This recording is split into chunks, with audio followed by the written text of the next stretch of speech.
Hi friends, എല്ലാവർക്കും നമസ്കാരം. ഇന്ന് നമ്മൾ ഒരു ലൈം ജ്യൂസിൻ്റെ റെസിപ്പിയാണ് കാണിക്കുന്നത്. നല്ല ഹെൽത്തി ആയിട്ടും അതുപോലെ നല്ല റിഫ്രഷിംഗ് ആയിട്ടുള്ള ഒരു അടിപൊളി ലൈം ജ്യൂസാണ്. അപ്പോൾ അതെങ്ങനെ ചെയ്യാൻ നോക്കാം. അപ്പോൾ നമ്മളിപ്പോൾ ഇവിടെ ഒരു 4 പേർക്ക് കുടിക്കാവുന്ന ലൈം ജ്യൂസിൻ്റെ അളവാണ് കേട്ടോ കാണിക്കുന്നത്. അപ്പോൾ അതിന് വേണ്ടിയിട്ട് മിക്സിയുടെ ജാറിലേക്ക് ആദ്യം ഒരു ചെറിയ കഷ്ണം ഇഞ്ചി ഇതുപോലെ തൊലിയൊക്കെ കളഞ്ഞ് ചെറുതായി കട്ട് ചെയ്തിട്ട് ചേർത്ത് കൊടുക്കാം. പിന്നെ ഇതിലേക്ക് ഒരു 4-5 ഏലക്കായ ചേർക്കാം. പിന്നെ നമ്മളിതിലേക്ക് ചേർത്ത് കൊടുക്കുന്നത് കുരുമുളക് പൊടിയാണ്. ഈ ഒരു ലൈം ജ്യൂസ് എന്ന് പറയുമ്പോൾ കുറച്ച് സ്പൈസി ആയിട്ടുള്ള ഒരു ലൈം ജ്യൂസാണ്. അപ്പോൾ ഇവിടെ നമ്മളിപ്പോൾ 4 പേർക്കുള്ള ഒരളവിലാണ് കാണിക്കുന്നത്. അപ്പോൾ ഏകദേശം 1 ടീസ്പൂൺ കുരുമുളക് പൊടിയാണ് ചേർത്തിരിക്കുന്നത്. അപ്പോൾ നമുക്ക് എത്രത്തോളം എരിവ് വേണമെന്ന് വെച്ചാൽ അതിനനുസരിച്ചുള്ള കുരുമുളക് പൊടി ചേർക്കുക. അതിന് ശേഷം ഇതിലേക്ക് നമുക്ക് നാരങ്ങ നീര് ചേർക്കാം. അപ്പോൾ 2 നാരങ്ങ പിഴിഞ്ഞെടുത്തിട്ട് അതിൻ്റെ ജ്യൂസാണ് കേട്ടോ ചേർത്തിരിക്കുന്നത്.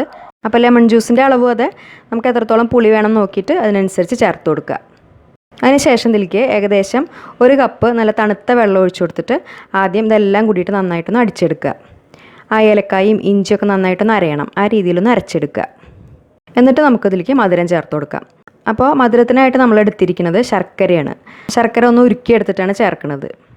ഉരുക്കിയിട്ടോ അല്ലെങ്കിൽ ഗ്രേറ്റ് ചെയ്തിട്ടോ ചേർക്കാം. നമ്മളിപ്പോൾ ഇവിടെ 1 കപ്പ് ശർക്കരയിൽ ഒരു 3/4 കപ്പ് വെള്ളം ചേർത്തിട്ട് നന്നായിട്ട് ഉരുക്കിയതിന് ശേഷം അരിച്ചിട്ടാണ് ചേർത്തിട്ടുള്ളത്. ഈ ശർക്കരയ്ക്ക് പകരം നമുക്ക് ഇതിലേക്ക് വേണമെങ്കിൽ തേൻ ചേർത്ത് കൊടുക്കാം. തേൻ ചേർത്തിട്ട് അടിച്ചെടുക്കാം. പിന്നെ ഇനി ഇതിലേക്ക് ആ മധുരം ബാലൻസ് ചെയ്യാൻ വേണ്ടിയിട്ട് ഒരു നുള്ള് ഉപ്പ് ചേർത്ത് കൊടുക്കാം. ഇനി ഇതിൻ്റെ കൂടെ നമുക്ക് വേണമെങ്കിൽ പുതിനയില ചേർത്ത് കൊടുക്കാം. 1-2 ഇല കയ്യിലുണ്ടെങ്കിൽ ചേർത്ത് കൊടുക്കാം. അതിന് ശേഷം ബാക്കി വരുന്ന ആ 2 കപ്പ് നല്ല തണുത്ത വെള്ളം കൂടി ഒഴിച്ചു കൊടുത്തിട്ട് എല്ലാം കൂടി നന്നായിട്ടൊന്നും കൂടി അടിച്ചെടുക്കുക.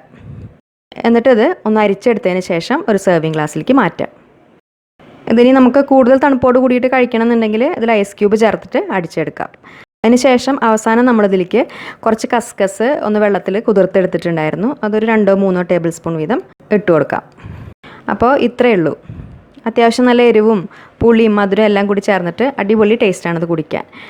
അപ്പോൾ ലൈം ജ്യൂസ് ഇതുപോലെ ചെയ്യാത്തവരുണ്ടെങ്കിൽ എന്തായാലും ഉണ്ടാക്കി നോക്കിയിട്ട് ഫീഡ്ബാക്സൊക്കെ അറിയിക്കൂ.